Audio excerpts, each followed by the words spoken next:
أعوذ بالله من الشيطان الرجيم بسم الله الرحمن الرحيم نحمده ونصلي على رسوله الكريم أما بعد يا الله يا رحمن يا رحيم يا رحمة للعالمين يا شافي المذنبين সুপ্রিয় দর্শক ও শ্রোতা, পবিত্র রমজান মাসের বিশেষ অনুষ্ঠান খাজানাই রমাজানের আজকের এপিসোড উপস্থাপনায় আমি খাদেম মোহাম্মদ আব্দুল হাই দস্তরখানে খাজেগান ডিকে টিভির পক্ষ থেকে আপনাদের জানাই আন্তরিক শুভেচ্ছা ও অভিনন্দন।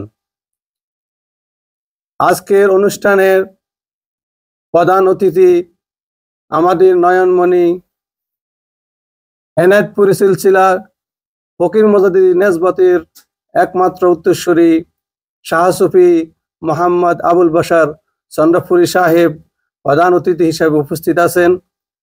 বিশেষ অতিথি হিসেবে আছেন হযরত মাওলানা মোহাম্মদ রুকনুজ্জামান সাহেব। আজকের অনুষ্ঠানের শুরুতেই কোরআন তেলাওয়াত দিয়েই শুরু করার জন্য অনুরোধ করছি মাওলানা মোহাম্মদ রুকনুজ্জামান সাহেবকে।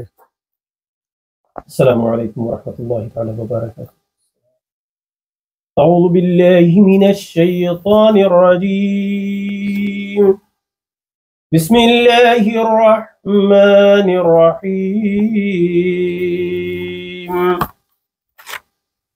يا أيها الناس اعبدوا ربكم الذي خلقكم والذين من قبلكم لعلكم تتقون. الذي جعل لكم الأرض فراشا والسماء بناء وأنزل من السماء ماء فأخرج به من الثمرات رزقا لكم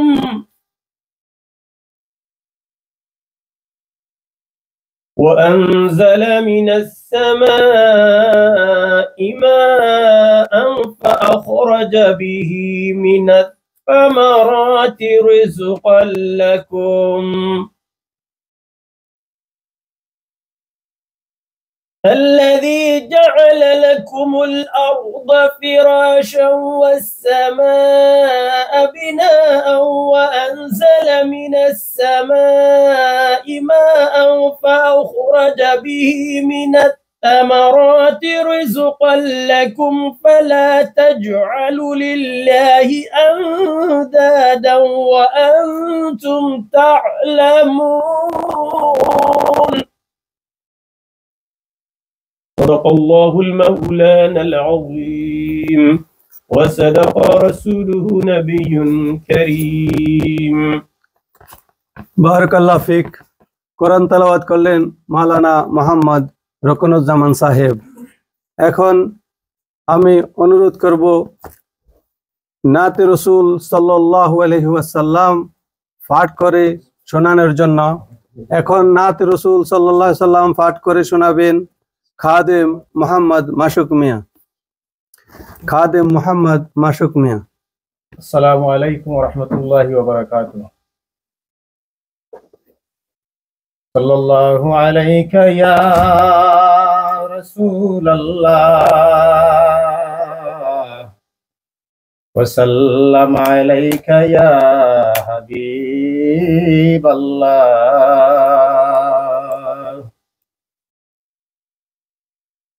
তাওহীদেরি মুর্শিদ আমার মুহাম্মাদের নাম, মুর্শিদ মুহাম্মাদের নাম। তাওহীদেরি মুর্শিদ আমার মুহাম্মাদের নাম, মুর্শিদ মুহাম্মাদের নাম।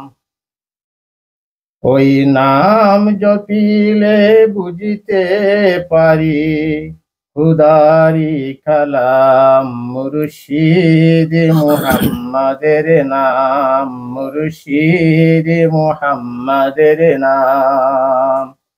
তাওহীদেরই মুর্শিদ আমার মুহাম্মাদের নাম, মুর্শিদ মুহাম্মাদের নাম। ওই নামেরই রশি ধরে যাই আল্লাহর পথে, ওই নামেরই বেলায় চরে বাসি নূরের স্রোতে, ওই নামেরই রশি ধরে যাই আল্লাহর পথে, ওই নামেরই বেলায় চরে বাসি নূরের স্রোতে, ওই নামের বাতি জেলে দেখি আরশের মুকাম, মুর্শিদ মুহাম্মাদের নাম। তাওহীদেরই মুর্শিদ আমার মুহাম্মাদের নাম, মুর্শিদ মুহাম্মাদের নাম। ওই নামের দমন ধরে আছি আমার কিসের ভয়, আমার কিসের ভয়, ওই নামের গুণে পাবো আমি খোদার পরিচয়, পাবো খোদার পরিচয়। তার কদম মুবারকে আমার বেহেশতি আঞ্জাম, মুর্শিদ মুহাম্মাদের নাম। তাওহীদেরই মুর্শিদ আমার মুহাম্মাদের নাম, মুর্শিদ মুহাম্মাদের নাম। ওই নাম জপিলে দেখিতে পারি খুদারি কালাম, মুর্শিদ মুহাম্মাদের নাম। তাওহীদেরই মুর্শিদ আমার মুহাম্মাদের নাম, মুর্শিদ মুহাম্মাদের নাম। মাশাআল্লাহ, তাবারাকাল্লাহ। আমাদেরকে নাতে রসুল সাল্লাল্লাহু আলাইহি সাল্লাম পাঠ করে শোনালেন খাদেম মোহাম্মদ মাসুক মিয়া। কিছুক্ষণের জন্য আমাদেরকে মদিনায় নিয়ে গেলেন। আল্লাহ পাক ওনার সুরকে, ওনাকে উত্তরোত্তর আরো তরক্কি এবং হায়াতে তাইয়্যিবা দান করুক, আমিন। সুপ্রিয় দর্শক ও শ্রোতা, আজকে আমাদের খাজানায়ে রমাজান অনুষ্ঠানের প্রধান বিষয়বস্তু, আমরা যে তরিকায়, যে মুর্শিদের কদমে থেকে আপনাদের সামনে কিছু বলার জন্য আল্লাহ পাক তৌফিক দান করেছেন, সেই তরিকা, সেই শাহজারা মোবারক আমাদের মুর্শিদ থেকে রাসূলুল্লাহ সাল্লাল্লাহু আলাইহি সাল্লাম পর্যন্ত যেভাবে একটা লিঙ্ক, একটা সিলসিলা, এটার উপরে এবং আমাদের এই সিলসিলার যে ওজিফা সমূহ আছে তার উপরে দাফে দাফে ক্রমান্বয়ে আমাদের প্রধান অতিথির কাছে প্রশ্নের মাধ্যমে আমরা জানতে পারবো যে আমাদের এই তরিকার, এই সিলসিলার শাহজারা মোবারক কি এবং আমাদের ওজিফা সমূহ কি। সর্বপ্রথম আমি প্রধান অতিথির কাছে আমাদের তরিকার শাহজারা মোবারক দিয়ে শুরু করতে চাই। প্রধান অতিথিকে আহ্বান জানাচ্ছি, আমরা যে মুর্শিদের কদমে আছি, আমাদের এই মুর্শিদের শাহজারা মুর্শিদ থেকে হয়ে হয়ে কিভাবে রাসূলুল্লাহ সাল্লাল্লাহু আলাইহি ওয়াসাল্লাম পর্যন্ত পৌঁছেছে, এটার উপরে সর্বপ্রথম আমাদেরকে আলোচনা করে শোনাবেন। আসসালামু আলাইকুম ওয়া রাহমাতুল্লাহি তাআলা ওয়া বারাকাতুহু। আলহামদুলিল্লাহি রাব্বিল আলামিন, ওয়াসসালাতু ওয়াসসালামু আলা সাইয়্যিদিল মুরসালিন ওয়া আলা আলিহি ওয়া আসহাবিহি আজমাইন। আল্লাহ রাব্বুল আলামিনের লাখ লাখ শুকর। আল্লাহ রাব্বুল আলামিন পবিত্র মাহে রমজানের মাসের এই বরকতপূর্ণ দিনগুলা, প্রথম 10 দিন ছিল রহমত, এখন বরকত চলতেছে হাদিসের ভাষায়। সেই বরকতের আজকে আমরা বরকতের মধ্যখানে বসে আমরা এমন এক গুরুত্বপূর্ণ বরকত সম্পূর্ণ ব্যক্তিদের নিয়ে আলোচনা করব, যাদের সদকায় আমরা এই নেসবত পাইছি, এই তরিকা পাইছি, এই পাইছি। আজকে যে আমরা যেখানে বসে কথা বলতেছি, যাদেরকে নিয়ে কথা বলতেছি, আমরা কাদের উত্তরসূরি? তো এই সমস্ত বরকতপূর্ণ আল্লাহর পেয়ারা, আল্লাহর প্রিয় যারা, তাদেরকে আমরা যাদেরকে ফলো করি, তাদের উত্তরসূরি, তাদেরকে দিয়ে আমরা একটু আলোচনা করব। আল্লাহ পাক তাদের নামের বরকতে, তাদের আলোচনার বরকতে, আমাদের যারা আমরা শুনতেছি, আমরা যারা অনুসরণকারী, ফলোয়ার, মুরিদ, আল্লাহ পাক আমাদের সবাইকে তাদের দোয়ার বরকতে, তাদের কদমের বরকতে আল্লাহ পাক আমাদেরকে কবুল করুক। আমিন।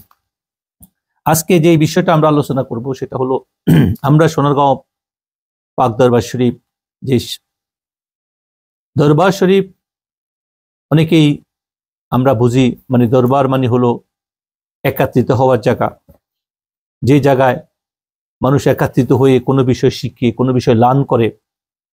শরীফ কেন বলা হয়? কারণ সেখানে রুহানিভাবে, জিসমানিভাবে আমরা জাহিরিভাবে একত্রিত হই, আর সেখানে রুহানিভাবে ওই অমর আত্মাগুলা আলোচনা করা হয়। অনেক সময় আল্লাহ পাক চাইলে তাদেরকে সেই রুহানি মজলিসে তাদের রুহানিভাবে তাওয়াজ্জুহ দেওয়ার ক্ষমতা তাদেরকে দিচ্ছেন আল্লাহ পাক। আর এই জন্যই এই সমস্ত বরকতপূর্ণ মজলিসগুলার যেখানে একত্রিত হয় সেখানে শরীফ বলা হয়। এই জন্য দরবার শরীফ হয়েছে। আর এই দরবারগুলা কেউ নিজে নিজে বানাইতে পারে না। কেউ যদি নিজে বানায় তাহলে কিন্তু সে কিন্তু এটার যে বরকত সেটা সে কাউকে দিতে পারবে না। এই জন্য আমরা প্রথমত আলোচনা করব যে আমাদের যে দরবার শরীফ, সোনারগাঁও পাক দরবার শরীফ, এটা নিয়ে আমরা আলোচনা করব। যে এরপরে এই দরবারে যিনি দায়িত্বশীল পীর ও মুর্শিদ ছিলেন তিনি হলেন হযরতে খাজা হুসাইন আলী, ওনার নাম ছিলেন হুসাইন আলী রহমতুল্লাহ আলাই। পরবর্তীতে ওনার নামের সাথে ওনার বুজুর্গরা ওনার নাম দিয়েছে গাজী মোহাম্মদ হুসাইন আলী। এর পরবর্তী ওনার পীর ও মুর্শিদ আমাদের দাদা পীর হযরতে শ্যামলী বাগী মুরসালিন হুজুর, যাকে নাম জানা হয়তো খাজা মহান এনায়েতপুরী রহমতুল্লাহ আলাই, সুযোগ্য সন্তান এবং খলিফা ছিলেন। ইনি দ্বিতীয় গদিনশীল ছিলেন সোনারগাঁও এনায়েতপুর পাক দরবার শরীফের। আর তিনি ওনাকে নাম দিয়েছেন, ওনারা সবাই মিলে নাম দিয়েছেন ছোট হুজুর পাক হযরতে খাজা কুদ্দুস রহমতুল্লাহ আলাই, যিনি অল্প কিছুদিন আগে দুনিয়া থেকে বেসাল করছেন। তারা সবাই মিলে বর্তমান গতিশীল হুজুর পাক সহ ওনাকে নাম দিয়েছেন ফকির মুজাদ্দিদি, মুজাদ্দিদের ফকির। এই জন্য বর্তমানে ওনার নাম হয় হযরতে গাজী মোহাম্মদ শাহসুফি গাজী মোহাম্মদ হুসাইন আলী ফকির মুজাদ্দিদি রহমতুল্লাহ আলাই। উনি হলেন মেইন এই দরবারের এই দায়িত্বশীল এবং পীর ও মুর্শিদ ছিলেন। তিনি এখনো আছেন। তার দায়িত্ব আমাদেরকে আমি নগণ্য খাদেম সুফি মোহাম্মদ আবুল বাশার চন্দ্রপুরী, এই লকবটা আমার নয়, ইনি আমার পীর ও মুর্শিদ এই লকবটা দিয়েছেন। এই জন্য আমার নাম সামান্যতম একজন আদম, আমার পারিবারিকভাবে যেটা রাখা হয়েছে, উনি এর সাথে সুফি, সাহা সুফি এগুলা উনি টাইটেল দিচ্ছেন। আর পরবর্তীতে যেটা আমার জন্মস্থান চন্দ্রপুরীর, এটার সাথে মিলিয়ে তিনি চন্দ্রপুরী হিসাবে সাব্যস্ত করছেন। এই জন্য অনেকেই না বুঝার কারণে যেই কোনো আলেম ওলামা পূর্ববর্তী যুগ, যিনি বোখারা থেকে আসেন তারে বোখারার নাম দিতেন, যিনি জিলান থেকে আসেন তাকে জিলানি নাম দিচ্ছেন, যিনি যে গ্রামের নাম, শহরের নাম, যেখানে জন্মস্থান সেটার সাথে মিলাইয়া তাকে নাম দেওয়া হয়েছে পরিচয়ের জন্য। তো আমার মূল বিষয় হলো আমরা তাদেরকে ফলো করি। আমাদের যে নেসবত, আমাদের মহান খাজা ফকির মুজাদ্দিদি রহমতুল্লাহ আলী, আপনারা একটু আগে পুরো নাম শুনছেন। তো উনি এই নেসবত উনি দুইভাবে ওনার কাছে পাইছেন। সেটা ছিলেন হযরতে মহান খাজা এনায়েতপুরী রহমতুল্লাহ আলাই, ওনাকে স্বপ্নযোগে ওনাকে এটাকে প্রথমে ওনাকে বলা হয়েছে যে তোমার জন্য এই মুবারক দরবার শরীফ তোমার জন্য আল্লাহর পক্ষ, রাসূল সাল্লাল্লাহু আলাইহি ওয়াসাল্লামের পক্ষ থেকে তোমার জন্য আমার দরবার থেকে বরাদ্দ করা হলো, যেটা আমানত রাখা হয়েছে গদিশীল হুজুর পাকদের মাধ্যমে। পরবর্তীতে এটা তিনি যখন হযরতে খাজা আটরশি হুজুর দামাত বরকাত রহমতুল্লাহ আলাইহির কাছে তিনি গেছেন ওনার পরিবারকে নিয়ে, ওনার বোনদেরকে সবাইকে আটরশি হুজুর পাক মুরিদ করছেন, ওনার আত্মীয় স্বজন, কিন্তু ওনাকে উনি করেন নাই। উনি বলছেন দেখেন আপনি আমার পীর ও মুর্শিদের দেওয়া আমানতের ভান্ডারের রক্ষক, আপনার জন্য অলরেডি ওনার পক্ষ থেকে দরবার দেওয়া আছে। তো এই আমানত গদিশীল হুজুর পাকের কাছে আমানত হিসাবে আছে, আপনি সেখানে যান। পরবর্তীতে তিনি যখন ঢাকা বিশ্ববিদ্যালয়ে পড়াশোনা করতেন, সেখানে উনি মহসিন হলে থাকতেন। সেখানে ওনাকে স্বপ্নযোগে মহান খাজা এনায়েতপুরী রহমতুল্লাহ আলাই কোনো ইয়ের মধ্যে আছেন। উনি বলতেছিলেন যে আমি কি স্বপ্নে না আমি জিন্দা অবস্থায় মহান খাজা এনায়েতপুরী আমাকে উজু করাইছেন এবং আমাকে তরিকা দিচ্ছেন। এরপরে পরের দিনে মহান খাজা শ্যামলী বাগী রহমতুল্লাহ আলাই, মহান খাজা এনায়েতপুরীর সুযোগ্য দ্বিতীয় সাহেবজাদা এবং দ্বিতীয় চতুর্থ সাহেবজাদা এবং দ্বিতীয় গদিশীল হুজুর পাক, উনি ছিলেন চতুর্থ সাহেবজাদা মহান খাজা এনায়েতপুরী রহমতুল্লাহ আলাইহ, আর উনি দ্বিতীয় গতিশীল হুজুর পাক ছিলেন। উনি পরবর্তীতে ওনাকে ওখান থেকে পূর্ণদমে জাহিরি ভাবে তরিকা দিয়া লতিফা দেখাইয়া ওনাকে সেখানে দরবারে নিয়ে ওনাকে পূর্ণভাবে মুরিদ করছেন। এভাবেই মহান খাজা এনায়েতপুরী আমানত তিনি পাইছেন সেই মহান খাজা এনায়েতপুরী দরবার থেকে। পরবর্তীতে মহান খাজা শ্যামলী বাগী রহমতুল্লাহ আলাইহ তৎকালীন সময় বাংলাদেশের মশহুর পত্রিকা ইত্তেফাক পত্রিকায় তিনি বিজ্ঞপ্তি দিয়ে সোনারগাঁও পাক দরবার শরীফ পরিচালনায় যে সমস্ত দরবারগুলো আছেন সেখানে আমাদের এই অনেকগুলা দরবার মহান খাজা এনায়েতপুরীর আছে। সেখানে মহান খাজা এনায়েতপুরীর সাহেবজাদা, দ্বিতীয় সাহেবজাদা এবং হযরতে শম্ভুগঞ্জ হুজুর পাক রহমতুল্লাহ আলাইকে তিনি শম্ভুগঞ্জে পাঠাইছেন। আর আর ওনার অন্যান্য খলিফা যারা ছিলেন, হযরতে সুলতান আহমদ চন্দ্রপাড়া রহমতুল্লাহ আলাই, তিনি অনেক বড় আল্লাহর ওলি ছিলেন, মহান খাজা এনায়েতপুরীর একজন খলিফা। তারপরে আট্টসি হুজুর পাক, উনিও মহান খাজা এনায়েতপুরীর খলিফা, ওনাকে দেওয়া হয়েছে আট্টসি দরবার। আর চন্দ্রপাড়া সুলতান আহমদ রহমতুল্লাহ আলীকে দেওয়া হয়েছে। আর পরবর্তীতে পেরারিসপাড়া দরবার ময়মনসিংহে, আরো অনেকগুলা দরবার দেওয়া হয়েছে এটা বাংলাদেশের মধ্যে। এটার সাথে আমাদের দরবার চন্দ্রপুর সোনারগাঁও দরবার কেউ ইত্তেফাক পত্রিকায় বিজ্ঞপ্তি আকারে মহান খাজা দাদা হুজুর পাক আমাদের শ্যামলী বাগী রহমতুল্লাহ আলাই বিজ্ঞপ্তি আকারে দিয়া আমাদের দরবারকে উনি ডিক্লার দিছে, ঘোষণা দিছে। এই দরবারের সাথে আরো অনেকগুলো আমাদের পেজে আসলে আপনারা দেখতে পারবেন। সেদিন মহান খাজা শ্যামলী বাগী রহমতুল্লাহ আলাইহির হাতে লেখা সিগনেচার সহকারে ইত্তেফাক পত্রিকায় যে বিজ্ঞপ্তি, সেটা আমাদের কাছে কপি আকারে আমাদের পেজও আছে, সোনারগাঁও দরবার শরীফ পেজে আছে, আমাদের কাছে আছে। এরপরে আমাদের এই মহান খাজা এনায়েতপুরী সিলসিলা খেলাফত শুধু বাংলাদেশে নয়, ভারতে বর্ষের অনেক জায়গায়, এর মধ্যে আসাম, বাংলা যে ওই অঞ্চলে যে 7টা রাজ্য আছে সেখানেও তার অনেকগুলা দরবার আছে, সেগুলো আমাদের এই ইত্তেফাক পত্রিকার মধ্যে দেওয়া আছে। আমি সেটা বলতেছি 1992 বা 87 সালের পত্রিকার মধ্যে এই বিজ্ঞপ্তি আকারে দেওয়া হয়েছে। এরপরে এটার মূল নেসবত সেটা হলো মহান খাজা এনায়েতপুরী রহমতুল্লাহ আলাইহ। মহান খাজা এনায়েতপুরী এক মহাসাগর, উনি শাহী তরিকত আমাদের ছোট হুজুর পাক রহমতুল্লাহ আলাইহ, যিনি মহান খাজা এনায়েতপুরীর ছোট সাহেবজাদা, তিনি লিখছেন, ইনি আখিরি মুজাদ্দেদ, তার কিতাবের মধ্যে লেখা আছে শতাব্দীর মুজাদ্দেদ একটা কিতাব তিনি লিখছেন ছোট হুজুর পাক। সেখানে লেখা হয়েছে যে তিনি আখিরি মুজাদ্দেদ হিসেবে এই জমিনে আসছেন। তো আমরা ওখান থেকে হাওলা দিতেছি, আমরা মহান খাজা এনায়েতপুরীর উপর পুরো একটা এপোজিট করবো ইনশাআল্লাহ, একটা করবো আমাদের আসতেছে ইনশাআল্লাহ। আল্লাহ পাক আমাদেরকে তৌফিক দান করুক। আমি তথ্য সংগ্রহ করতেছি, আরো আল্লাহ পাক আমাকে জানাইছে আরো কিছু সংগ্রহ করতেছি মহান খাজা এনায়েতপুরীর উপর করার জন্য। আর মুআজ্জাদ আল পেসানির উপর আমাদের পরবর্তীতে কথা হবে। তো আমরা বলতেছি আমাদের সাজ্জা শরীফ সম্পর্কে, আমরা কাদেরকে অনুসরণ করি। এই আমরা এতক্ষণ আলোচনা করছি আমাদের এই সোনারগাঁও দরবার শরীফ আমরা কিভাবে পাইছি। এর পরবর্তীতে আমার পীর ও মুর্শিদকে হযরতে ফকির মুজাদ্দিদি রহমতুল্লাহ আলাইকে ফকির মুজাদ্দিদি লকব দিয়া তিনি ছোটবেলায় কোরআন এবং আরবি ভাষার উপরে তিনি দক্ষতা তার পারিবারিক শিক্ষার মাধ্যমে তিনি পাইছেন, এবং মোটামুটি তাফসির, কোরআন এই সমস্ত বেশি। কিন্তু তিনি ইংরেজি শিক্ষিত, বাংলা শিক্ষিত, যথেষ্ট মেধাবী ছিলেন। তিনি মেট্রিক, তৎকালীন সময় মেট্রিকে বোর্ড স্ট্যান্ড করছেন তিনি, এবং ইন্টারমিডিয়েটও তিনি উচ্চমানের রেজাল্ট করে তিনি বোর্ড স্ট্যান্ড করছেন।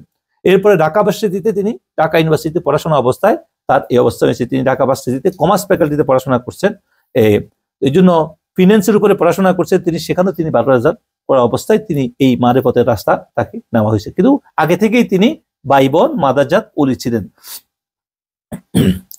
তো ওনার উত্তরসূরিদের মধ্যে আমেরিকা থেকে মহান খাজা ফকির মুজাদ্দিদ রহমতুল্লাহ আলাইহির উত্তরসূরি যারা ছিলেন, কদম আলী শেখ, যিনি আরব থেকে আসছেন, সোনারগাঁও তখন ছিলেন অনেক তিনি অনেক বড় দরবেশ ছিলেন।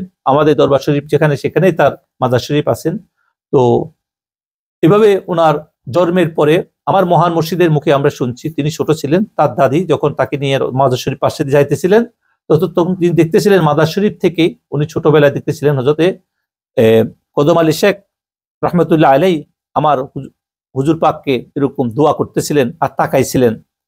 পরবর্তী তার দাদি তাকে খুব হেফাজত, তার দাদিকে বলা হয়েছে স্বপ্নযোগে আসি যে তুমি তাকে খুব আদর এবং হেফাজতে রাখবা, দুশ্মন থেকে তাকে হেফাজত করার চেষ্টা করবা। এই ছিল ফকির মুজাদ্দিদ রহমতুল্লাহ আলাইহির সংক্ষিপ্ত জীবনী। এই পড়াশোনার কালে উনি যখন এই তরিকা গ্রহণ করছেন, ওনাকে নেওয়া হয়েছে, তখন মহান শ্যামলী বাগী রহমতুল্লাহ আলাইহি বলছেন ওনাকে সৌদি আরবে প্রেরণ করা হোক। তো তখন তিনি ওনার নির্দেশে সৌদি আরব দাম্মামে সেখানে গেছেন। সেখানে একটা কোম্পানিতে ওনাকে পাঠানো হয়েছে, সাথে সাথে ওনাকে মহান এনায়েতপুরীর তরিকা প্রচারের কাজে সেখানে রাখা হয়েছে। সেখানেও লঙ্গর খানকা এই সেখানে পরিবেশ কিন্তু তরিকতের কাজের পরিবেশ ছিল না। সেখানে তিনি চেষ্টা করছেন, সেখানে যারা বক্ত মুরিদান থেকে সংগ্রহ করে তিনি ঘরের মধ্যে বিভিন্নভাবে তিনি এই তরিকা প্রচারের কাজে সেখানে 12 বছর ব্যাপী সেখানে কাজ করছেন। আর সেখানে তিনি অনেকগুলা কিতাব সংগ্রহ লিখছেন, আর মদিনাতুল ইলম যে কিতাবটা তিনি সেখানেই লিখছেন। তারপরে সেখানে আরো ওজাইফের উপর কিতাব লিখছেন, অনেকগুলা কিতাবের ফন্ডলিপি লিখছেন। পরবর্তীতে ওনার সেখানে যারা আমাদের পীর ভাই ছিল, এর মধ্যে কয়েকজন ছিলেন আমাদের নোয়াখালী এবং ময়মনসিংহে, তারপরে চৌদ্দগ্রামের, যাদের সাথে আমার কথা হয়েছে পরবর্তীতে। উনি যথেষ্ট ইবাদত রিয়াজত সময় কাটাতেন। তিনি নামে মাত্র কোম্পানিতে থাকতেন, যা টাকা কামাইতেন সবকিছুই পীর মসজিদ এবং দেশে ওনার পরিবারের জন্য প্রেরণ করতেন, কিন্তু তিনি কখন নিজের জন্য। ওই অবস্থায় তিনি এই সোনারগাঁওয়ে তিনি মাদ্রাসা প্রতিষ্ঠা করছেন, তারপরে ওখানে দরবার শরীফ প্রতিষ্ঠা করছেন পীরের নির্দেশে। সেখানে মোটামুটি ভাবে তিনি ওরস শরীফ করতেন, মাদ্রাসা চলতেন, সোনারগাঁও জামিয়া নামে তিনি মাদ্রাসা দিয়েছিলেন। ওই অবস্থার মধ্যে তিনি 12 বছর পরে তাকে হুকুম দেওয়া হয়েছে যে তুমি ওয়াপেস আসো। তো তখন তিনি যখন আসছেন, তখন শ্যামলী বাগী রহমতুল্লাহ আলাই ওনাকে বলছেন যে তোমার আমানত তোমাকে বুঝে দেওয়া হইলো। এরপরে তিনি ওনার যে দায়িত্ব, ছোট দায়রা শরীফ বাংলাদেশে আজিমপুর দায়রা শরীফের মধ্যে 2টা দায়রা, একটা আজিমপুর বড় দায়রা, একটা ছোট দায়রা শরীফের গ্র্যান্ড খতিব হিসাবে তিনি সেখানে কিছুদিন কাজ করছেন। এবং ওই দরবার শরীফের সাজ্জা শরীফ তিনি মহান খাজা থেকে তো যেটা পাইছে, ওই দরবার শরীফ যেটা কাদিয়া তরিকার, যেটা আমরা পরবর্তীতে আহমদুল্লাহ মাঝবান্ডারি যে তরিকা থেকে দিছে হযরতে সুফি দায়েম রহমতুল্লাহ আলাইহি, ওই দায়েম রহমতুল্লাহ আলাইহি থেকে তিনি কাদিয়া তরিকার একটা সিলসিলা সেখান থেকে তিনি পাইছেন। তো সেই তরিকায় তিনি, তার মানে তিনি এখান থেকে পাইছেন, অর্থাৎ মহান এনায়েতপুরী থেকে যে তরিকা আমরা আসতেছি সেটা ছিল নকশবদিয়া মোজাদ্দেদিয়া তরিকা। কাদরিয়া সৃষ্টিও ছিলেন মহান খাজা এনায়েতপুরী, আর ডাইরেক্ট কাদরিয়া থেকে সেখানে তিনি একটা পাইছেন, সেটাও কাদরিয়া সরওয়াদিয়া বলে, সেটা ছিলেন হযরতে মুনঈম পাকবাজ রহমতুল্লাহ থেকে হইয়া সুফি দায়েম রহমতুল্লাহ হইয়া আস্তে আস্তে বড় দায়রা শরীফে যিনি শুয়ে আছেন তিনি হযরত সুফি দায়েম রহমতুল্লাহ আলাইহি। তো ওখান থেকে ছোট দায়রা শরীফের হুজুর পাক হইয়া তারপরে আমাদের হুজুর পাক যিনি হযরতে ফকির মুজাদ্দিদ, তিনিও সেখান থেকে সাজা শরীফ পাইছেন। এই অবস্থায় তিনি লেখালেখি করা অবস্থায় তিনি যখন দেশে আসছেন, সেই অবস্থায় তাকে আমেরিকা থেকে একটা ইনস্টিটিউট, যেটা ওনার যে কিতাব মদিনাতুল ইলম কিতাবের উপরে তারা যখন ওনাকে ওই কিতাবটা তারা ইংলিশ করে ওখানে পাঠানো হয়েছে, ওই কিতাবের ভিত্তি করে ওনার আরো বিভিন্ন রিসার্চের উপর ভিত্তি করে ওনাকে তখন পিএইচডি সম্মান হিসাবে, অনারারি পিএইচডি হিসাবে তাকে দেওয়া হয়েছে। এই জন্য আমার পীর মুর্শিদের নামের আগে আমরা ডক্টর গাজী মোহাম্মদ হোসেন আলী লেখা ওই ডিগ্রি সার্টিফিকেটও আমাদের কাছে মজুদ আছে। তো এই কিতাব অনেক মশহুর ছিলেন।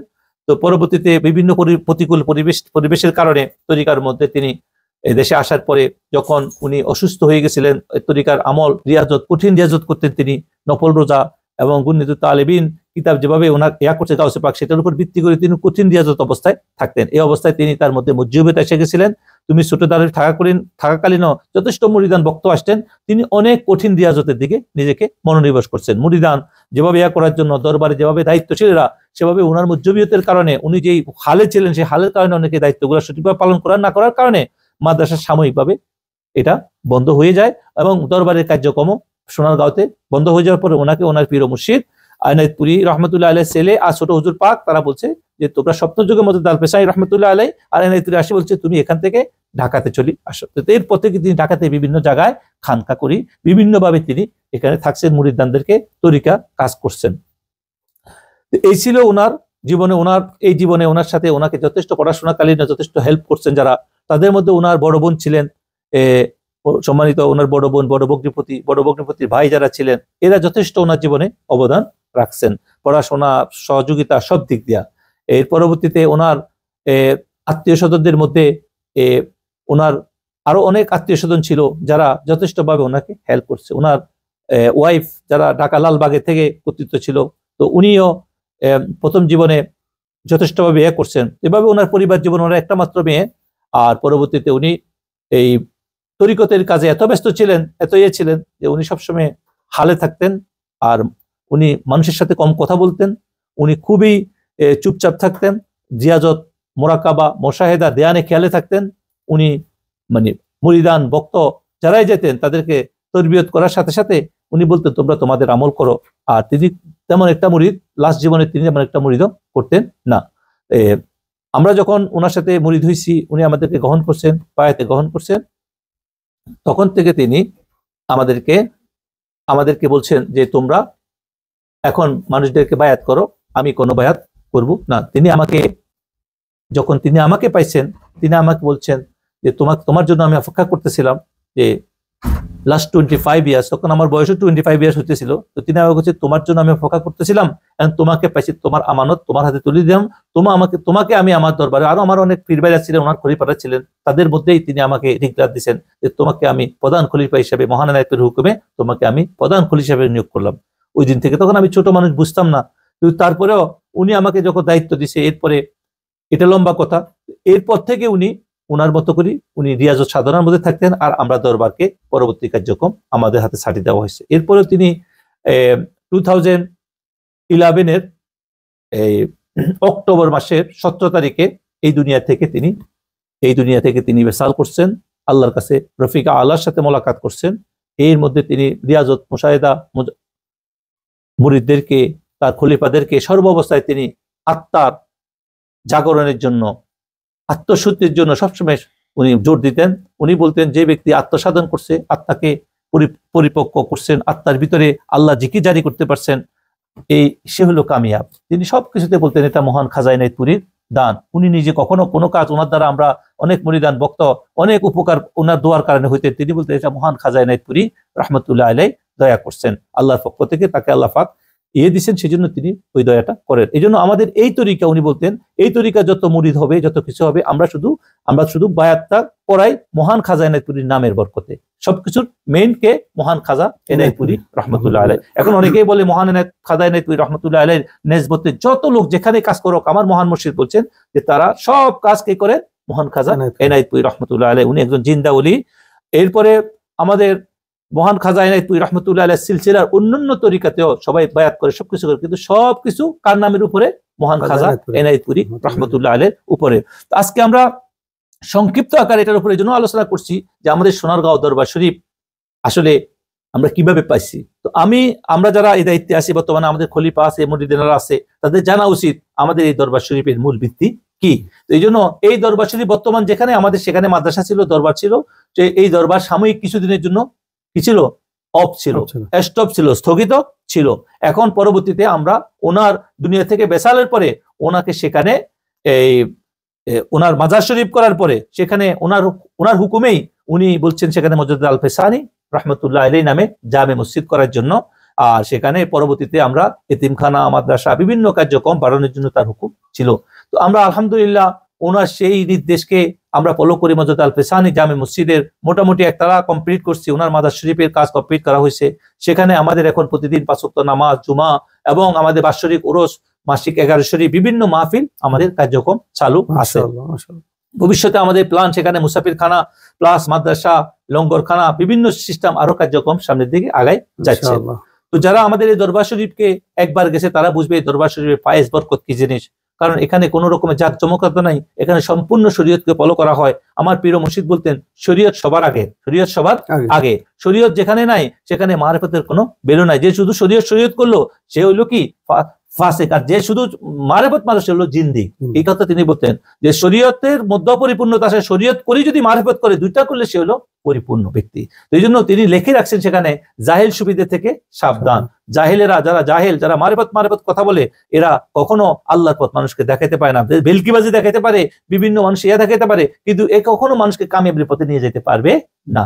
এই জন্য আমার মহান মুর্শিদ বলছেন নারীদের বিষয়ে, পর্দার বিষয়ে খুব জোর দিতেন এবং শরীয়তের পাবন্দী ছিলেন। তিনি কখনো শরীয়তের বাইরে কোনো কাজক তিনি সেটা কখনো পছন্দ করতেন না। মারের পথে যথেষ্ট আল্লাহ পাক তাকে যথেষ্ট, আমি তার সশ্রদ্ধ ছিলাম, আল্লাহ পাক আমাকে রাখছে। তো আমি দেখছি মারের পথের কত উচ্চ মকাম তাকে আল্লাহ পাক দান করছেন, কিন্তু তিনি সবসময় লুকায় রাখতেন। আরেকজন আল্লাহর ওলিরা সবসময় সবকিছুকে লুকায় রাখা আল্লাহর হুকুম, কারণ এটা সব জায়গায় প্রকাশ করার জিনিস ছিল না। এই জন্য এই মহান মুর্শিদের হুকুমেই আমরা কার্যক্রম করতেছি। তিনি হায়াতে থাকতেই আমাকে ইউরোপ সফরে পাঠাইছেন, আমি তার থেকে অনুমতি নিয়ে আসছি। এরপরে তিনি সেখান থেকে বলছেন ইংল্যান্ডে সফর করার জন্য। এটা মহান খাজা ইনায়েতপুরী রহমতুল্লাহ আলাইহির নির্দেশ, তার মুখের কথা। মহান খাজা ইনায়েতপুরী রহমতুল্লাহ আলাইহি যে ইন্টারন্যাশনাল সেক্রেটারি করে ওনাকে রাখছেন, আর সেই দায়িত্ব তিনি আমাকে বলছেন যে তুমি পালন করতে হবে। তো সেই জন্য আমাদের এটা বিশ্ব মুজাদ্দিদিয়া কেন্দ্র, আমাদের যে সেন্টার যে সোনারগাঁও দরবার, এটা বিশ্ব মুজাদ্দিদিয়া কেন্দ্র। তো এক এক ওনার খলিফারা এক এক রকম, কিন্তু আমাদেরটা বিশ্ব মুজাদ্দিদিয়া কেন্দ্র হিসেবে আমাদের মহান মুর্শিদ রাখছেন মহান খাজা এনায়েতপুরীর নেতৃত্বে। যখন আমার মুর্শিদ যখন দুনিয়া থেকে বেসাল করছেন, পদ্মা করছেন, আমরা ওনাকে মাজার শরীফে রাখি। আমরা এনায়েতপুর দরবারে জিয়ারতে গেছি, সেখানে আমার সাথে আরো অনেকগুলো সাথী ছিল। তো যখন আমরা গেছি, মহান খাজা এনায়েতপুরী রহমতুল্লাহ আলাইহি ছোট সাহেবজাদা, আমাদের ছোট হুজুর পাক, যিনি তখন সম্পূর্ণ সুস্থ হায়াতে ছিলেন, তিনি সেখানে মজুদ ছিলেন। তো আমাদের জন্য অপেক্ষা করতে, কারণ আমরা হায়াতে থাকতে আমরা যত গাইড নির্দেশনা সবকিছু ছোট হুজুর পাক থেকে পাইতাম। আমার মুর্শিদ আমাকে, ফকির মজিদুর রহমতুল্লাহ আলাইহি আমাকে যতবার মহান খাজা এনায়েতপুরীর দরবারে নিয়ে গেছেন, এবং এর থেকে বেশি নিয়ে গেছেন ছোট হুজুর পাকের আজিমপুর দায়রা শরীফের পাশে তার বাসা যেটা, সেখানে তিনি আমাদেরকে নিয়ে গেছেন, ওনার কদমে নিয়ে গেছেন। ওনার থেকে ওনার নিজ হাতে আমাকে কয়েকটা কিতাব দিয়েছেন, সেগুলো আমার কাছে এখনো আছেন ছোট হুজুর পাকের। একটা হলো বিশ্বনবী, উনি এটা ইয়াকারে লিখছেন, আর একটা হলো শতাব্দীর মুজাদ্দিদ, যে কিতাবটা তিনি নিজ হাতে লেখা, সেগুলো আমার হাতে দিচ্ছেন। সে মহান ছোট হুজুর পাক, আল্লাহ পাক ওনাকে আরো দারাজাত বুলন্দ করুক, উনি বর্তমান গদি হুজুর পাক, ওনারা সবাই সরাসরি মহান খাজা এনায়েতপুরীর প্রতিশ্রুতি। ওনাদেরকে দেখা আর মহান খাজা এনায়েতপুরীর দেখা একই রকম। যারা মহান খাজা এনায়েতপুরীর স্বপ্ন যুগে দেখছে, তারা বলতে পারবে যে এরা হুবহু একই ছবি আকারা। আর মহান খাজা ছোট হুজুর পাক, উনি ব্যক্তি জীবনে অনেক বড় পোস্টে ছিলেন, উনি ঢাকা স্টক এক্সচেঞ্জের চেয়ারম্যান ছিলেন, অনেক কিছু, কিন্তু উনি সম্পূর্ণ একটা ফকির ছিলেন, দরবেশ ছিলেন, এমন দরবেশ ছিলেন, সাদা সিধা জীবন, খাজা আব্দুল কুদ্দুস রহমতুল্লাহ আলাইহি। উনি এত সাদা সিধা জীবন ছিলেন ওনার। আল্লাহ, উনি বলতেন যে তোমরা বাজারে যাও, বাজারে যে দামাদামি করবা না, যেটা নিবা কথা কম বলি, এটা ভাই এতটুকু আমার টাকা আছে, এতটুকু জিনিস আমাকে দেন, এটা নিয়ে বামাতে আসে, বেশিরভাগ জিকির পিকিরে থাকবা। আমার সাথে অনেকেই গেছে ওনার কাছে, আল্লাহ পাক নিছে। তো উনার গাইডে আমরা এই সোনারগাঁও দরবার শরীফের কার্যক্রমকে আমরা মেজরিটি করছি। ছোট বর্তমান গদিশ হুজুর পাক, তিনি সবসময় উনি হালে থাকতেন, উনি এখনো আছেন, আল্লাহ পাক ওনাকে আরো হায়াত দারাজ করুক, ওনার দোয়া, ওনার নজর রুহানি ভাবে আছে। আর ছোট হুজুর পাক হায়াতে আমাদেরকে, আমার হুজুর পাক যখন আমার পীর মুর্শিদ ফকির মুজাদ্দিদ রহমতুল্লাহ আলাইহি যখন বেসাল করছেন, পদ্মা করছেন, যখন আমরা এনায়েতপুর দরবারে গেছি, আমি তখন বুঝতেছিলাম না যে এই দরবার, উনি তো দুনিয়া থেকে বেসাল করছেন, আমি তো এগুলো বুঝি না অনেক কিছু। উনি আমাকে খেলাপথ দিয়েছেন, আমার পীর ভাইরা আছে, অনেক লোক আছে সেখানে, প্রত্যেক দরবারেই যারা দায়িত্বশীল, অনেক বছর কাজ করে, অনেক বছর করে, তো তারা সবাই বুঝে। কিন্তু আমি তো অনেক বছর হুজুরের পাশে, অল্প কিছু 3 বছর একটানা রাখছেন তিনি আমাকে, এরপরে তিনি আমাকে বিদেশ সফরে আমাকে পাঠিয়ে দিচ্ছেন। এর পরবর্তীতে তিনি আমাকে বলছেন যে এই কাজ আমি করবো ইনশাল্লাহ, রুহানি ভাবে মহান খাজা এনায়েতপুরীর দিক নির্দেশনা তুমি করতে পারবে, তোমার কোনো ভয় হবে না। তো তারপরেও তখন আমার হুজুর পাককে আমরা মাজার শরীফে রাখছি। এরপরে আমি কিছুদিন খুব এর মধ্যে ছিলাম, এই দরবার, এই সিস্টেম, এই দায়িত্ব, এই আমানত আমি কিভাবে পালন করবো, আমি তো কিছুই বুঝলাম, আমি থাকি বাইরে। তখন আমরা যখন এনায়েতপুর জিয়ারত করলাম, জিয়ারত করার পর হুজুর পাকের কাছে যাই এই কথা বললাম, তিনি আমার মাথায় হাত দিয়ে বললো যে তোমার কোনো চিন্তা করার কিছু নাই। এটা মহান খাজা এনায়েতপুরীর ছোট সাহেবজাদা, ছোট হুজুর পাক, যিনি একজন আল্লাহর মহান ওলি ছিলেন, ওলির সন্তান, মাদারজাত ওলি, তিনি বলতেছিলেন যে আমার মাথা হাত দিয়ে বলতেছিলেন যে তোমার এখানে চিন্তার বিষয় নাই, কারণ দরবার তো এটা তোমাকে তোমার ফিরে দেন নাই, এটা মহান খাজা এনায়েতপুরীও দেন নাই, এটা দিছে দরবারে নবী থেকে। এই দরবার কোথেকে আসে? দরবারে নবী থেকে আসে। দরবারে নবী থেকে নবী সাল্লাল্লাহু আলাইহি সাল্লাম এই দায়িত্ব পালন করাবে তোমাকে দিয়া, তুমি এখন তোমার কাজে চলে যাও, তুমি যেখান থেকে ইউরোপে থাকো সেখানে চলে যাও, তোমার এটা নিয়ে চিন্তা করার কোনো কাজ নাই। এরপরে তিনি আমার মাথায় হাত বুলাই দিয়েছেন, আমরা ওনাকে ওনার হাত বুঝি কদম বুঝি করি, আমরা ওখান থেকে ওনার দায়িত্ব নিয়ে চলে গেছি আলহামদুলিল্লাহ। এর পরবর্তীতে ওনার সাথে আমার আরো 2 একবার মোলাকাত হয়েছে, ওনার বাসায় গেছি। উনি সবসময় বলতেন যে এগুলোর চিন্তা শখের উপর থাকবা, যারা বাতিল তাদেরকে কখনো বাতিলের সাথে কখনো সম্পর্ক করবা না, যারা গুস্তাকে রাসূল, যারা রাসূলের মহব্বত বুঝে না, তাদেরকে কখনো কোনোভাবেই তাদের সাথে সম্পর্ক এবং তাদের সোহবতে বসার চেষ্টা করবা না। তোমাদের যারা অনুসরী উত্তরসূরি, তাদেরকে বোঝানোর চেষ্টা করতে হবে যে গুস্তাকে রাসূল, ঈমান ধ্বংসকারী, তাদের থেকে বাঁচে থাকতে হবে।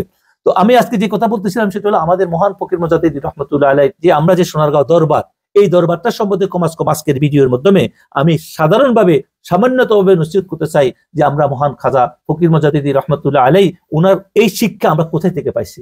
প্রথমত আমরা মহান খাজা এনায়েতপুরীকে তিনি কিন্তু পান নাই। খাজা এনায়েতপুরী যখন দুনিয়া থেকে পর্দা করছেন, তিনি তখন মায়ের পেটে ছিলেন আমার হুজুর পাক, কিন্তু পরবর্তীতে উনি ওনার জন্য এই আমানত রেখে গেছেন। সেটা এই আমার হুজুর পাক যখন হসপিটালে ছিলেন, মহান খাজা এনায়েতপুরী এই ছোট সাহেবজাদা তিনি নিজে সরাসরি হসপিটালে দেখতে গেছেন, আর তিনি যাই বলছেন আপনি আমার বাপের রুহানি সন্তান, আপনি আমার বাপের কি রুহানি সন্তান। আমি নিজ মুখে ওনার মুখে শুনছি আপনি আমার বাপের রুহানি সন্তান। আমরা যখন আজিমপুর দায়রা শরীফে গেছি, এর পরবর্তীতে তিনি আপনি এখনো যাওয়ার সময় হয় নাই, তখন তিনি প্রথম অসুস্থ হয়েছেন, আপনার এখনো কাজ আছে, আপনার দায়িত্বশীল এখন। আমি তখন ওনার কাছে যাই নাই। পরবর্তীতে আমরা যখন দেখা, তখন উনি আমার সাথে আবার সামনে কথাগুলো উঠেছিলেন আবার। তো সেখান থেকে মহান এনায়েতপুরীর যারা জিসমানি সন্তান তারা তো জিসমানি এবং রুহানি, আর যারা তরিকতের সন্তান তারা কি সবাই রুহানি। একটা দরবারে রুহানি সন্তান তাদেরকে বলা হয় যারা তরিকা গ্রহণ করে ওই পথে চলে। তো এইভাবে আমাদের এই দরবারের শিক্ষক ছিলেন গদিশী হুজুর পাক, সাথে সাথে ছিলেন ছোট হুজুর পাক ডাইরেক্ট আমাদের মহান ফকির মুজাদ্দিদ রহমতুল্লাহ আলাইকে তালিম দিয়েছেন। এর আগে আমাদের দাদা হুজুর যিনি শ্যামলী বাগী রহমতুল্লাহ আলাই, তিনি সরাসরি আমার মসজিদকে তালিম দিয়েছেন। এরপরে তিনি যাওয়ার সময় ছোট হুজুর পাকের হাতেই তাকে, কারণ গদিশী হুজুর পাক সবসময় হালে থাকতেন, এখনো তিনি মাদারটি হালে আছেন। আল্লাহ পাক ওনাকে আরো রাখুক আমাদের মাদার তাজ হিসাবে।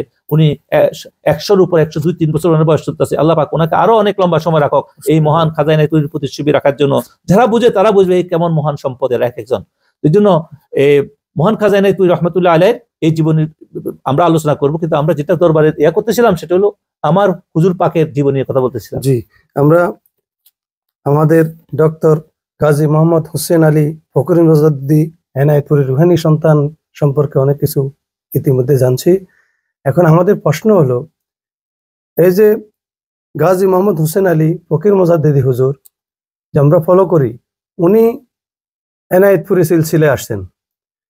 এখন এনায়েতপুরী কিভাবে এটা ফাইলি নেব, তার উপরে কিভাবে রাসূলুল্লাহ সাল্লাল্লাহু আলাইহি সাল্লাম গেছে, আমরা সাজদা সম্পর্কে একটু জানতে চাই। এনায়েতপুরী জীবনী নিয়ে যখন আমরা আলোচনা করবো ইনশাআল্লাহ এটা নিয়ে বিস্তারিত আলোচনা করব, কিন্তু আমরা এখন আলোচনা করবো সাজদা। এর আগে আমরা যে সাজদাটা দেওয়ার আগে আমি এটা বিস্তারিত আলোচনা করতেছিলাম যে আমাদের দরবার শরীফের যে বেসটা সেটা সম্পর্কে আমি এতক্ষণ আলোচনা করছি। আমার হুজুরের ব্যক্তিগত জীবন নিয়ে কম আলোচনা করছি। ওনাদের পারিবারিক ভাবে উনি কদম আলী শেখের পোতা হইলেও ওনারা 2 বোন 1 ভাই ছিলেন, বাপের একমাত্র আদরের সন্তান ছিলেন। ওনার জীবনে ওনার বড় বোনেরও অনেক সন্তানেরা আছে, ছেলেরা আছে, মেয়েরা আছে, ছোট বোনেরও ছেলে আছে, মেয়ে আছে, এরকম ভাবে ওনার নিজেরও একটা মেয়ে আছে, সবকিছু আছে। কিন্তু ওনার খলিফা ছিলেন, আমাদের পীর ভাইরা ছিলেন, শত পীর ভাই, শত খলিফা। এর মধ্যে তিনি অনেককে অনেক দায়িত্ব দিয়েছেন, খাদমাত দিয়েছেন। কিন্তু যেটা আমি যে পরিচালনা করতেছি, আমি কিভাবে করতেছি সেটার উপরে আলোচনা করলাম এতক্ষণ পর্যন্ত, যে আমি আজ প্রধান গতিশীল হিসাবে তিনি আমাকে দায়িত্ব দিচ্ছেন। উনি ওয়াকফ করছেন, ওয়াকফ করার পরে ওয়াকফর উনি চেয়ারম্যান ছিলেন, আমি ছিলাম সেটার ওয়াকফ কমিটির তখন ভাইস চেয়ারম্যান। এখন পরবর্তীতে বর্তমানে আমি ওয়াকফর চেয়ারম্যান। আর ওনার সমস্ত সম্পত্তি, মেজরিটি সম্পত্তি উনি ওয়াকফ করছে, বাকিগুলো আমাদের নামে ওয়াকফ আকারে করে দিয়ে গেছেন। এই জন্যই যেন এটাকে ওনার আওলাদদেরকে সহযোগিতা নিয়ে আমরা যেন এটাকে মসজিদ, মাদ্রাসা, এই কার্যক্রম, দরবারে পূর্ণ কার্যক্রম করতে পারি। আর এখন আমাদের যেটা আসতেছে সেটা হলো সাজদা শরীফ। এই মহান বুজুর্গ, আমি আগে বলছি, আমার খাদা বাবা ফকির মুজাদ্দিদি রহমতুল্লাহ আলাইহি, উনি প্রথমত যেটা পাচ্ছেন সেটা হলো মেইন তরিকা আমাদের, সেটা হলো কি এনায়েতপুরী সিলসিলা। এটা এনায়েতপুরী সিলসিলার কোথায়, এটা নকশবন্দিয়া মুজাদ্দিদিয়ার উপরে কাজ করে বেশি। যদিও আমাদের মহান খাজা এনায়েতপুরী রহমতুল্লাহ আলাইহি 4 তরিকার ইমাম ছিলেন। তিনি কয় তরিকার ইমাম?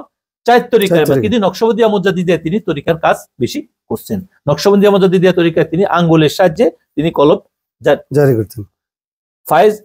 ফাইজের দ্বারা তাওয়াজ্জু ইত্তেহাদি যেটাকে বলে, এটার দ্বারা তিনি সাথে সাথে কলব চিন্তা করে দিতেন। আর তার খলিফারাও করতেন, এটা প্রমাণিত। মহান 88 হুজুর পাক, সনপাড়া হুজুর পাক, শম্ভুগঞ্জ হুজুর পাক, আমার মহান মসজিদ তাই সরাসরি তাওয়াজ্জুদের সাথে সাথে কলব চিন্তা হইতেন। আর আমাদেরকে তিনি পরবর্তীতে সিলসিলা এই কার্যক্রম করার জন্য আমাদেরকে মোকাররর করে রাখি গেছেন। অনেক দরবার বন্ধ রাখছেন ওনাদের পীররা করতে, কিন্তু আমাদের দরবার এখনো তরিকা দেওয়ার প্রচলন রাখছেন মহান খাজা এনায়েতপুরী সিলসিলার নামের উপরে। তো এটা যেন কেউ না বুঝে আমরা পীর হইলো মেইন পীর হইলো কে মহান খাজা এনায়েতপুরী রহমতুল্লাহ আলাইহি, ওনার কাজে আমরা শাখা প্রশাখা এজেন্ট হিসেবে আমরা কাজ করতেছি।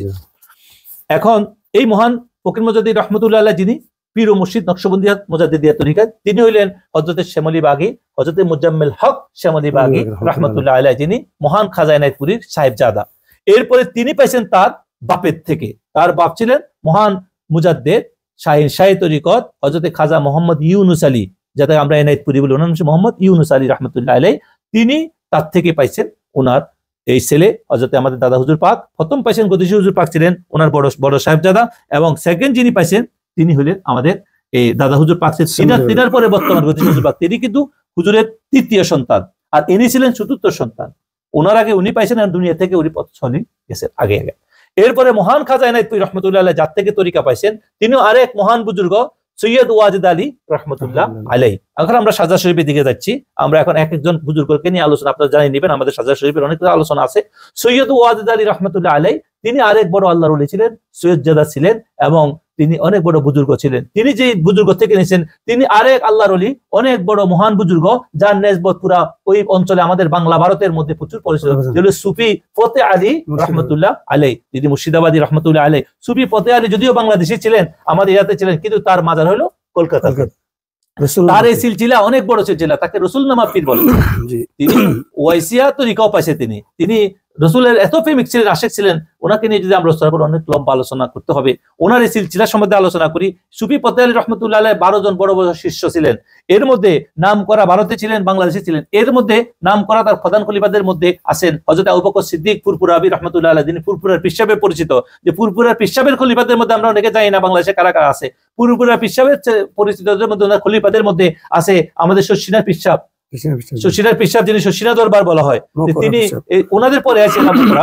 তারপরে সোনাকান্দা, ডক্টর মোহাম্মদ শহীদুল্লাহ, এরকম আরো বহু লোক, আবু বকর সিদ্দিক সুফি আমাদের ফেনীতে আছেন, যিনি পুলিশ ইন্সপেক্টর ছিলেন আমাদের এর পাশে,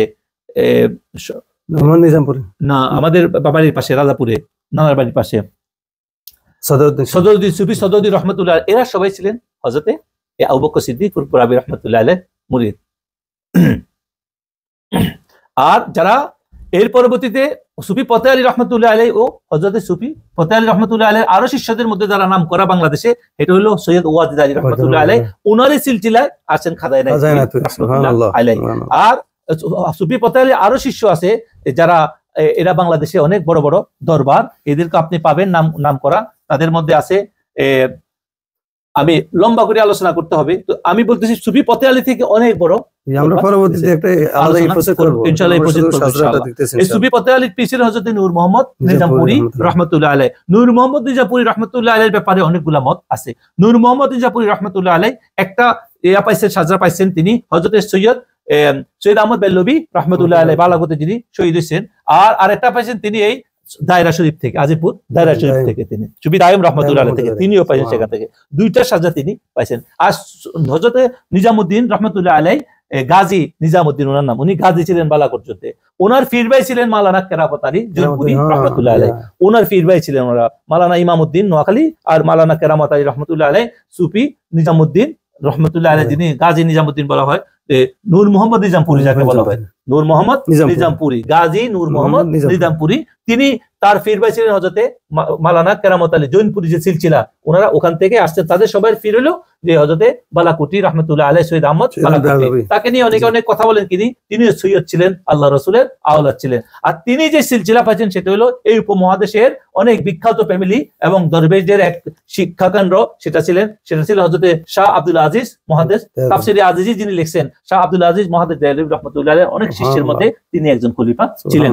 আর শাহ আব্দুল আজিজ মুহাদ্দিস দেহলভী রহমতুল্লাহ আলাইহ তিনি পাইছেন এই সাজ্জা শরীফ তার বাবা থেকে, শাহ ওলিউল্লাহ মুহাদ্দিস দেহলভী রহমতুল্লাহ আলাইহ থেকে। আর ওলিউল্লাহ মুহাদ্দিস দেহলভী শাহ ওলিউল্লাহ মুহাদ্দিস দেহলভী রহমতুল্লাহ আলাইহ, এরপরে উনি পাইছেন ওনার বাবা শাহ আব্দুর রহিম মুহাদ্দিস দেহলভী রহমতুল্লাহ আলাইহ থেকে এটা পাইছেন। শাহ আব্দুর রহিম মুহাদ্দিস দেহলভী রহমতুল্লাহ আলাইহ উনি এটা পাইছেন আকবরাবাদী রহমতুল্লাহ আলাইহ, আব্দুল্লাহ রহমতুল্লাহ আলাইহ থেকে। উনি পাইছেন আমাদের মহান মুজাদ্দিদ আল-পেশাওয়ারী আরেক শিষ্য, যার থেকে অনেক সিলসিলা আসছেন, আদম বিন নুরি রহমতুল্লাহ আলাইহ। ওনার ব্যাপারে অনেক লম্বা আলোচনা আছে। এভাবে মুজাদ্দিদ আল-পেশাওয়ারী থেকে আমরা হযরত সাইদ আদম বিন নুরি রহমতুল্লাহ আলাইহ, আব্দুল্লাহ আকবরাবাদী রহমতুল্লাহ আলাইহ, শাহ আব্দুর রহিম, শাহ ওলিউল্লাহ, তারপর শাহ আব্দুল আজিজ, তারপরে সৈয়দ আহমদ বেল্লভী রহমতুল্লাহ আলাইহ, নূর মোহাম্মদ নিজামপুরি, সুফি ফতে আলী, তারপরে সৈয়দ ওয়াজ আলী মহান খাজা ইনায়েতুল্লাহ রহমতুল্লাহ আলাইহ থেকে আমরা আসছি শ্যামলীবাগী হইয়া আমাদের মহান ফকির মুজাদ্দিদ রহমতুল্লাহ আলাইহ পর্যন্ত। এবং মুজাদ্দিদ সাহেব রহমতুল্লাহ আলাইহ পাইছেন বাকিবিল্লাহ রহমতুল্লাহ আলাইহ থেকে। বাকিবিল্লাহ রহমতুল্লাহ আলাইহ উনি পাইছেন হযরতে খাজেকি আমকাঙ্কি রহমতুল্লাহ আলাইহ থেকে। উনি পাইছেন ওনার বাবা দরবেশ মোহাম্মদ থেকে। উনি পাইছেন হযরতে মাওলানা জাহিদ ওয়ালি থেকে। উনি পাইছেন হযরত মাওলানা ওবায়দুল্লাহ আহরার থেকে। উনি পাইছেন হযরতে মাওলানা আলাউদ্দিন আত্তার রহমতুল্লাহ আলাইহ থেকে। আমির কুলাল থেকে, আমির কুলাল পাইছেন, সরি আলাউদ্দিন আত্তারের যিনি মুরিদ ছিলেন তিনি ছিলেন হযরতে ইয়াকুব সারকি রহমতুল্লাহ আলাইহ। ইয়াকুব সারকির পীর ছিলেন হযরত আলাউদ্দিন আত্তার রহমতুল্লাহ আলাইহ। আলাউদ্দিন আত্তার রহমতুল্লাহ আলাইহ। আর বাহাউদ্দিন রহমতুল্লাহ আলাইহ ছিলেন রহমতুল্লাহ আলাইহ হযরত আমির কুলাল রহমতুল্লাহ আলাইহ শিষ্য। আমির কুলাল রহমতুল্লাহ বাবা সাম্মাসি রহমতুল্লাহ আলাইহ, বাবা সাম্মাসি রহমতুল্লাহ আলাইহ বাবা শাম্মাসি রহমতুল্লাহ আলাইহি ছিলেন হযরতে পাক নবী মাহমুদ পাক নবী রহমতুল্লাহ আলাইহির মুরিদ। মাহমুদ পাক নবী রহমতুল্লাহ আলাইহি ছিলেন আরিফ রেওগারি রহমতুল্লাহ আলাইহির মুরিদ। আরিফ রেওগারি রহমতুল্লাহ আব্দুল খালিক গাজদাওয়ানি রহমতুল্লাহ আলাইহির মুরিদ। আব্দুল খালিক গাজদাওয়ানি রহমতুল্লাহ আলাইহি ছিলেন হযরতে আবু ইউসুফ হামদানি রহমতুল্লাহ আলাইহির মুরিদ। আর আবু ইউসুফ হামদানি রহমতুল্লাহ আবু আলী পারবুদি তুসি রহমতুল্লাহ আলাইহির মুরিদ। আবু আলী পারবুদি তুসি আবুল হাসান খারকানি রহমতুল্লাহ আলাইহির মুরিদ। আবুল হাসান খারকানি রহমতুল্লাহ আলাইহি ছিলেন হযরতে বাইজিদ বুস্তামি রহমতুল্লাহ আলাইহির মুরিদ। এখানে হযরতে বাইজিদ বুস্তামি থেকে আবুল হাসান খারকানি পর্যন্ত এখানে একটু মত আছে, এখানে আরো 3 জন নাম আছেন, যদিও জাহিরি শরীয়তে, কারণ ওনাদের মধ্যে 100 বছরের বেশ কম, এই জন্য জাহির আর 3 জন বুজুর্গের নাম আছেন। এই 3 জন বুজুর্গ শরীয়তের দৃষ্টিতে আসছেন। আর আবুল হাসান খারকানি রুহানি ভাবে সন্তান হিসেবে। আর হযরতে বাইজিদ বুস্তামি রহমতুল্লাহ আলাইহি পীর ও মুর্শিদ ছিলেন হযরতে ইমাম জাফর সাদেক রহমতুল্লাহ আলাইহি। এখানে ইমাম জাফর সাদেক রহমতুল্লাহ আলাইহি আবার এখানে আসি সব তরিকার একত্রিত হয়েছেন। তিনি ইমাম বাকেরের সন্তান। ইমাম বাকেরের সন্তান কে? ইমাম জাফর। ইমাম বাকেরের সন্তান হলো ইমাম জাফর সাদেক রহমতুল্লাহ আলাইহি। আর ইমাম বাকের ছিলেন হযরতে জয়নুল আবদিনের সন্তান। ইমাম জয়নুল আবদিন আলাইহিস সালাতু ওয়াস সালাম উনি ছিলেন হযরত ইমাম হুসাইন রাদিয়াল্লাহু তাআলা আনহু সন্তান, যিনি কারবালার যুদ্ধে শহীদ হয়েছেন। আর ইমাম হুসাইন রাদিয়াল্লাহু তাআলা আনহু হযরত আলী কারামাল্লাহু তাআলার সন্তান, খাতুনে জান্নাতের সন্তান। সেই হিসাবে তিনি আহলে বাইতের মেম্বার এবং সৈয়দ ইমাম, তিনি ইমাম জাফর সাদেক। এদিকে ওনার নাম ছিলেন হযরতে কাসেম ইবনে মুহাম্মদ ইবনে আবু বকর সিদ্দিক রাদিয়াল্লাহু তাআলা আনহু। ইনি ইমাম বাকেরের কি ছিলেন? ইমাম বাকেরের শ্বশুর ছিলেন। ইমাম ইনি ছিলেন এবং রাসূল সাল্লাল্লাহু আলাইহি সাল্লামের বিশিষ্ট সাহাবী এবং আমাদের সর্বশ্রেষ্ঠ শ্রদ্ধেয় খোলাফায়ে রাশিদিনের সর্বশ্রেষ্ঠ ব্যক্তি এবং উম্মতের নবীদের পরে যিনি সর্বশ্রেষ্ঠ, আবু বকর সিদ্দিক। আবু বকর সিদ্দিকের আওলাদ। আবু বকর সিদ্দিক রাদিয়াল্লাহু তাআলা আনহুর আরেক মধ্যবর্তী ইমাম কাসেম হযরত সালমান ফারসি রাদিয়াল্লাহু তাআলা। তো সবাই এখানে হযরত আলী হইয়া, এখানে আবু বকর সিদ্দিক হইয়া রাসূল থেকে ইমাম জাফর সাদেক পর্যন্ত আছে। এজন্য ওনাকে বলা হয় মারাজাল বাহরাইন। এই পর্যন্ত আমি নকশবন্দিয়া মুজাদ্দিদিয়া যে উপর সিলসিলা থেকে আমাদের মসজিদ পর্যন্ত যে সিলসিলা আসছে, এই পুরো সিলসিলা, তাই আমি আবার বলি যে হযরত রাসূল সাল্লাল্লাহু আলাইহি ওয়াসাল্লাম থেকে হযরত আবু বকর সিদ্দিক রাদিয়াল্লাহু তাআলা আনহু হইয়া, হযরত সালমান ফারসি রাদিয়াল্লাহু তাআলা আনহু হইয়া, এরপরে হযরত ইমাম কাসিম ইবনে মুহাম্মদ ইবনে আবু বকর সিদ্দিক রাদিয়াল্লাহু তাআলা আনহুমা হইয়া ইমাম জাফর সাদেক পর্যন্ত আসে। এখান দিয়ে আসছে কাছ থেকে? হযরত আলী, রাসূল থেকে হযরত আলী রাদিয়াল্লাহু তাআলা আনহু, আলী রাদিয়াল্লাহু তাআলা আনহু ইমাম হুসাইন রাদিয়াল্লাহু তাআলা আনহু, ইমাম হুসাইন থেকে হযরত ইমাম জয়নুল আবদিন রাদিয়াল্লাহু তাআলা আলাইহিস সালাতু ওয়াস সালাম, এরপরে ওনার পরে ইমাম বাকের রহমতুল্লাহ আলাইহি, এরপরে ইমাম বাকেরের সন্তান ইমাম জাফর সাদেক রহমতুল্লাহ আলাইহি। দুনো দিক থেকে আসে উনি মারাজাল বাহরাইন হইয়া গেছে। এটা তরিকার একটা অনেক উন্নত নকশবন্দি তরিকার মধ্যে আসছে। এরপরে ইমাম জাফর সাদেক রহমতুল্লাহ আলাইহি থেকে বাইজিদ বুস্তামি রহমতুল্লাহ আলাইহি, ইমাম আবুল হাসান খারকানি রহমতুল্লাহ আলাইহি, ইমাম আবু আলী ফারমুদি তুসি রহমতুল্লাহ আলাইহি, ইমাম আবু ইউসুফ হামদানি রহমতুল্লাহ আলাইহি, আব্দুল খালিক গাজদাওয়ানি রহমতুল্লাহ আলাইহি পর্যন্ত আসি। এটা একটা মজবুত জিনিস ছিল। আব্দুল খালিক গাজদাওয়ানি থেকে আসি, এখানে 4টা জিনিস আমাদের মধ্যে একত্রিত হচ্ছে: হুশ দরদম, নজর বরকদম, সফর দরওয়াতন, খালওয়াত আঞ্জুমান। তিনি হাফসাজন জিকিরের প্রথম তার মাধ্যমে আল্লাহ পাক হযরত খিজির আলাইহিস সালামের মাধ্যমে তাকে শিক্ষা দিয়েছেন। পানির মধ্যে ডুবাই রেখে জিকির যতক্ষণ পারতেন করতেন, এরপরে উঠাইতেন। এটাকে বলা হাফসাদম জিকির। এটা খিজির আলাইহিস সালাম তাকে শিক্ষা দিয়েছেন। আর আব্দুল খালিক গাজদাওয়ানির পরবর্তীতে ইমাম হযরত বাহাউদ্দিন নকশবন্দি পর্যন্ত কতজন ইমাম দেখেন। হযরত আব্দুল খালিক গাজদাওয়ানি থেকে এই পর্যন্ত গাজদাওয়ানি তরিকা ছিল। গাজদাওয়ানি থেকে ওই পর্যন্ত উপরটা ছিল বাইজিদিয়া তরিকা, বাইজিদ বুস্তামি থেকে। এই জন্য হযরত গাজদাওয়ানি ইমাম আবু ইউসুফ হামদানি রহমতুল্লাহ আলাইহি ফির ভাই ছিলেন হযরত শাহজালাল রহমতুল্লাহ আলাইহি ওয়ানি রহমতুল্লাহ আলাইহি। যে ইমাম হযরত আব্দুল খালিক গাজদাওয়ানির চাচা ফির ছিলেন তিনি। ইমাম আবু ইউসুফ হামদানি রহমতুল্লাহ আলাইহির মুরিদ ছিলেন হযরত শাহজালাল ইয়েমেনি রহমতুল্লাহ আলাইহি, যিনি বাংলাদেশের সিলেটে অঞ্চলে শায়িত আছেন। ইমাম আবু ইউসুফ হামদানি রহমতুল্লাহ আলাইহির শিষ্য ছিলেন বা পীর ভাই ছিলেন, রাওয়ায়েতের মধ্যে আছেন। তার মানে তিনি ওই তরিকার সাথে অঙ্গ।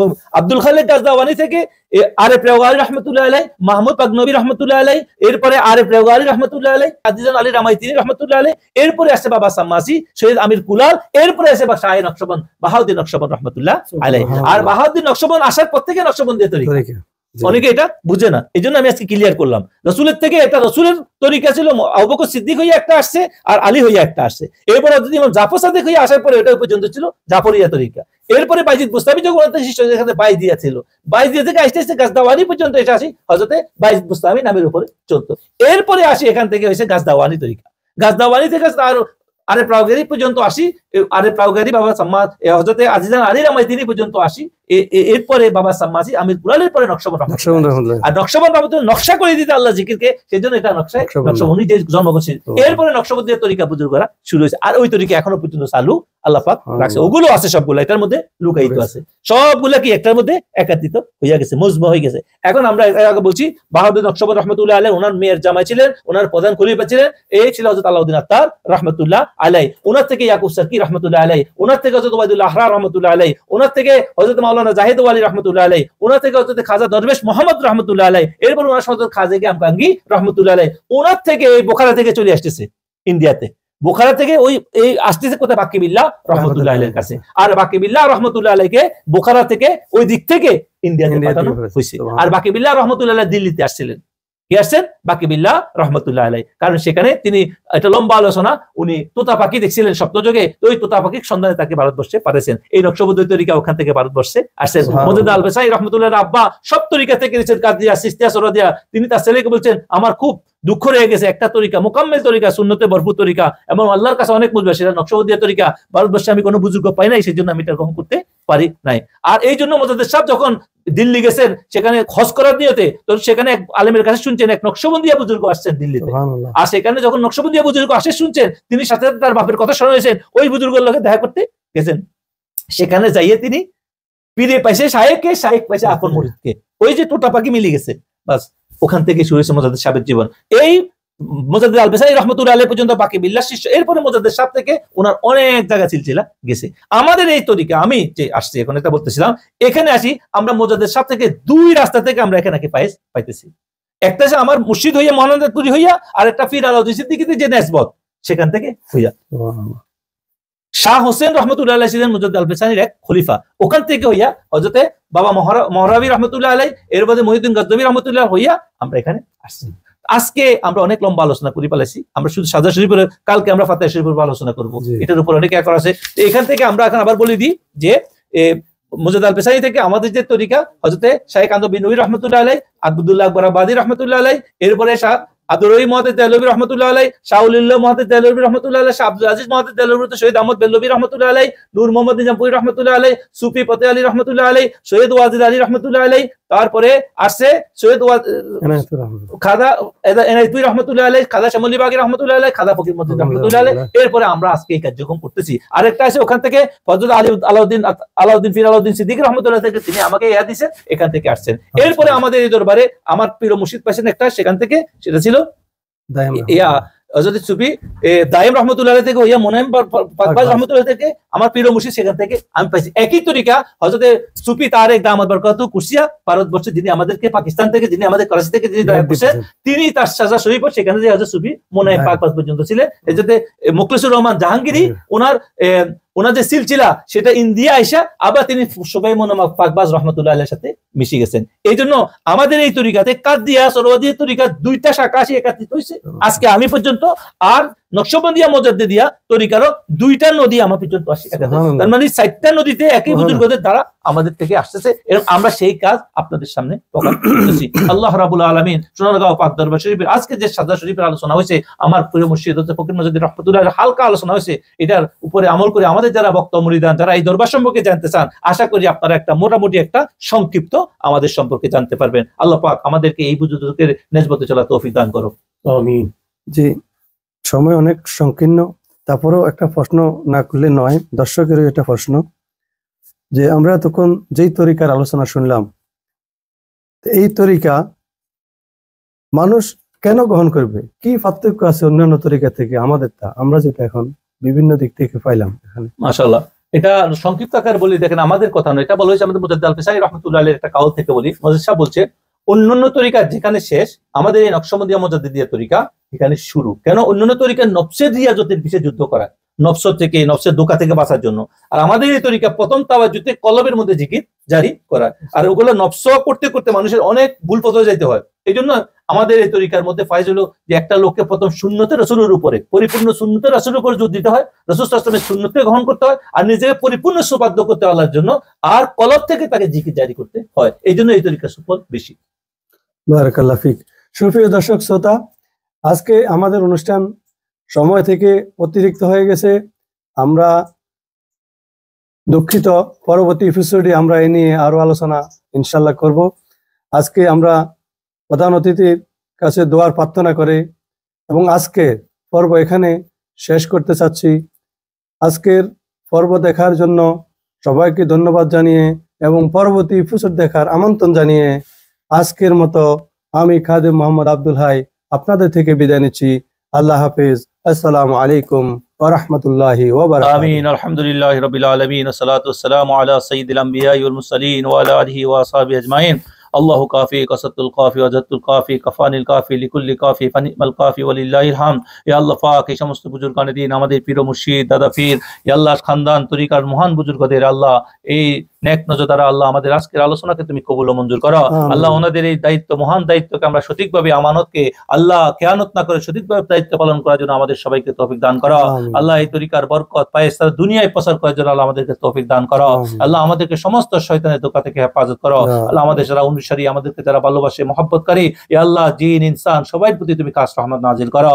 আল্লাহ রাব্বুল আলামিন আমাদের পারিবারিক সামাজিক সর্বক্ষেত্রে তুমি বরকত দান করো। ইয়া আল্লাহ সবার প্রতি তুমি খাস রহমত নাজিল করো। আমাদের সাথে যারা মহব্বতকারী আল্লাহ সবার যত মুসিবত পরেশানি আল্লাহ দূর করে দাও। আল্লাহ সমস্ত রকমের দুশমনি থেকে হাসাদকারী হাসাদ থেকে আল্লাহ সবাইকে তুমি হেফাজত করো। ওয়া সাল্লাল্লাহু তাআলা আলা সাইয়্যিদিনা মুহাম্মাদিন ওয়া আলা আলিহি ওয়া সাহবিহি আজমাইন বিরহমাতিকা ইয়া আরহামার রাহিমিন। আমিন।